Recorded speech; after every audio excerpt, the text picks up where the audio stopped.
सभी को राम राम। आज हम देखने वाले हैं चंबल नदी के बारे में कि चंबल नदी कहाँ से इसका उद्गम होता है, कहाँ से बहती है और कहाँ पर जाकर ये समाप्त हो जाती है। तो देखिए क्वेश्चन चंबल के बारे में। दो चीज पहले चंबल के बारे में ये देखिए कि चंबल की कुल जो लंबाई है वो कितनी है। सबसे पहले आपको कवर करना है चंबल की जो टोटल लंबाई है वो 965 किलोमीटर है। 965 किलोमीटर के एरिया में चंबल नदी बहती है, जिसमें राजस्थान का जो एरिया लेती है वो बनता है 135 किलोमीटर। अगर देखें चंबल नदी तो उद्गम होता है इसका मध्य प्रदेश में। मध्य प्रदेश से उद्गम होकर राजस्थान में प्रवेश करती है, फिर राजस्थान से ये आगे यूपी के एरिया में चली जाती है और यमुना नदी से जाकर मिल जाती है। तो देखिए अगर पूछा जाए कितने राज्यों से गुजरती है, तब आपको कवर करना है ये 3 राज्यों से गुजरती है, मध्य प्रदेश, राजस्थान और यूपी। चलिए अब हम ट्राई करते हैं। टोटल लंबाई 965 किलोमीटर, जिसमें राजस्थान में 135 किलोमीटर है। फिर आपसे क्वेश्चन पूछा जाए कि भाई क्योंकि राजस्थान की सबसे महत्वपूर्ण नदी है तो राजस्थान में ज्यादा क्वेश्चन बनते हैं। अगर क्वेश्चन पूछा जाए कि चंबल नदी राजस्थान के कितने जिलों से होकर गुजरती है, तो आपको कवर करना है ये 6 जिलों से गुजरती है। मध्य प्रदेश से जब निकलती है और राजस्थान में जब प्रवेश करती है, ये 6 जिलों को कवर करती है और 6 जिलों को कवर करके यूपी में प्रवेश करती है। अगर क्वेश्चन बन जाए कि 6 जिले कौन कौन से, सबसे पहले उन जिलों को कवर करना है। सबसे पहले ये आती है यहाँ से चित्तौड़गढ़ के अंदर प्रवेश करती है। सबसे पहले अगर चंबल नदी पूछा जाए आपका, तो सबसे पहले ये चित्तौड़गढ़ में प्रवेश करती है। चित्तौड़ के बाद कोटा, कोटा के बाद बारां, सवाई माधोपुर, करौली, धौलपुर, ये इलाके इनके द्वारा कवर किए जाते हैं चंबल नदी। अगर एक दो इफेक्ट और पूछे जाए तो चंबल नदी वो नदी है जो राजस्थान के अंदर 12 मासी बहती है। अगर 12 मासी नदी पूछी जाए तो चंबल नदी होती है। अगर प्रश्न पूछा जाए कि बताइए सबसे ज्यादा जो गर्त बनाने वाली राजस्थान की जो नदी है वो कौन सी है, तो चंबल नदी सबसे ज्यादा गर्त बनाती है। चलिए अब देखते हैं कि इनका जो उद्गम होता है वो कहां से होता है। तो देखिए चंबल नदी का उद्गम होता है जाना पावा की पहाड़ी, मध्य प्रदेश। मध्य प्रदेश के अंदर एक स्थान है जाना पावा की पहाड़ी, वहीं से इनका उद्गम होता है चंबल नदी का। और वहीं से उद्गम होने के बाद जैसे ही ये राजस्थान में प्रवेश करती है और ये मध्य प्रदेश है, इन मध्य प्रदेश और राजस्थान के बीच में एक बांध बनाया गया मध्य प्रदेश में, जिस बांध का नाम है गांधी सागर बांध। वेरी इंपॉर्टेंट है। अगर क्वेश्चन पूछा जाए गंगा नदी पर कितने बांध बनाए गए हैं, तो गंगा पर 4 बांध बनाए गए। पहला जो दक्षिण की ओर बांध वो पूछा जाए तो आप हमेशा याद रखना गांधी सागर बांध है। गांधी सागर बांध मध्य प्रदेश में आता है। दूसरा बांध है राणा प्रताप सागर बांध, ये चित्तौड़गढ़ के अंदर राजस्थान में आता है। अगर पूछा जाए पहला बांध गांधी सागर मध्य प्रदेश, दूसरा पूछा जाए आपसे राणा प्रताप सागर चित्तौड़गढ़, और तीसरा जो बांध बनता है वो बनता है जवाहर सागर जो कोटा के अंदर है। जवाहर सागर बांध कोटा के अंदर, और तीसरा आता है कोटा बैराज। कोटा बैराज भी कोटा के अंदर है। अगर आपसे कभी भी एग्जाम में पूछा जाए उत्तर से दक्षिण की ओर चंबल नदी के बांधों को बताइए, तो सबसे उत्तर के अंदर आता है कोटा बैराज।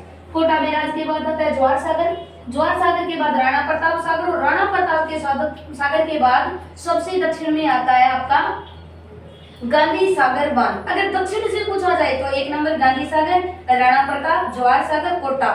जवाहर और कोटा बैराज दोनों कोटा में है। राणा प्रताप चित्तौड़गढ़ के अंदर है, और ये जो गांधी वाले ये मध्य प्रदेश में। अब अगर प्रश्न पूछा जाए बताइए चंबल नदी राजस्थान में किस स्थान से प्रवेश करती है, जैसे ही राजस्थान में प्रवेश करती है उस स्थान का नाम बताओ, तो वो करती है 84गढ़। 84गढ़ चित्तौड़गढ़ का एक प्रदेश है जहाँ से राजस्थान में ये प्रवेश कर जाती है। 84गढ़ भैंसरोडगढ़ चित्तौड़गढ़ है, वहीं पे 84गढ़ है, और 84गढ़ में राजस्थान में चंबल नदी प्रवेश कर जाती है। और प्रवेश करने के बाद ये चंबल नदी कोटा के अंदर जाती है। फिर कोटा के अंदर जब होती है तो कोटा के अंदर इसे एक सहायक नदी आकर मिलती है। जिस सहायक नदी जो आकर मिलती है उसका नाम है काली सिंध सहायक नदी। अगर आपसे प्रश्न पूछा जाए बताइए चंबल की सहायक नदियां, अगर नहीं जानो कि सहायक नदियां कौन सी होती है, तो इनसे छोटी छोटी जो शाखाएं होती हैं, छोटी छोटी नदियां आकर मिलती है, उन्हें बोला जाता है सहायक नदियां। तो इनमें सबसे पहले जो सहायक नदी है वो काली सिंध याद रखना, और दूसरी अगर पूछी जाए इंपॉर्टेंट तो बनास नदी रखना। सबसे ज्यादा इंपॉर्टेंट 2 सहायक नदियां, एक तो बनास और एक काली सिंध। तो ये जो काली सिंध नदी है ये आपकी कोटा के अंदर आकर चंबल नदी से मिलती है, और कोटा के अंदर जिस स्थान पर मिलती है उस स्थान का नाम है नानेरा। नानेरा कोटा स्थान है जहाँ पर आकर काली सिंध सहायक नदी आकर मिल जाती है। अगर पूछा जाए कि काली सिंध का उद्गम कहाँ से होता है, तो काली सिंध का उद्गम भी एमपी से होता है। काली सिंध का उद्गम भी मध्य प्रदेश से होता है। मध्य प्रदेश से ये निकलती है, और मध्य प्रदेश से निकलने के बाद ये कोटा में आकर चंबल नदी के साथ मिल जाती है। फिर अगर प्रश्न पूछा जाए कि बताइए काली सिंध की सहायक नदियां कौन सी है, काली सिंध की और है सहायक नदी। तो काली सिंध के अंदर एक रखना आप चंद्रभागा, एक आहू नदी और एक नदी का नाम है परवन नदी।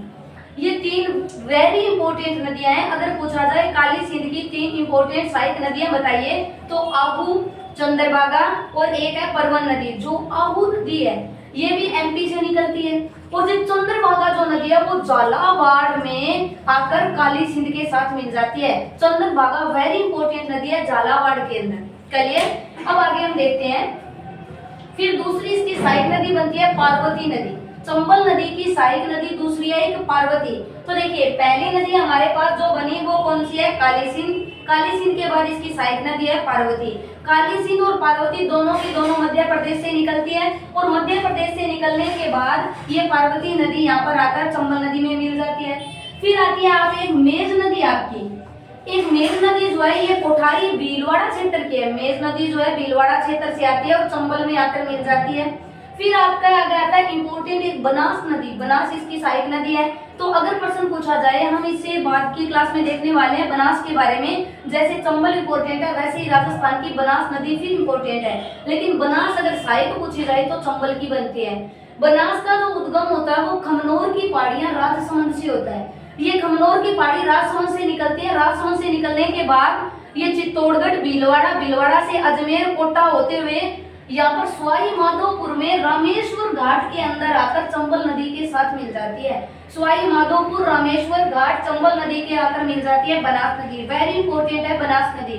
बनास नदी कहाँ से उद्गम हुआ, खमनोर की पहाड़ियां राजसमंद से, और आकर ये रामेश्वर घाट सवाई माधोपुर में आकर चंबल के साथ मिल जाती है। फिर आगे चलते हैं तो चंबल नदी करौली में जाती है। करौली के बाद राजस्थान का जो अंतिम जिला बनाती है वो जिला है धौलपुर।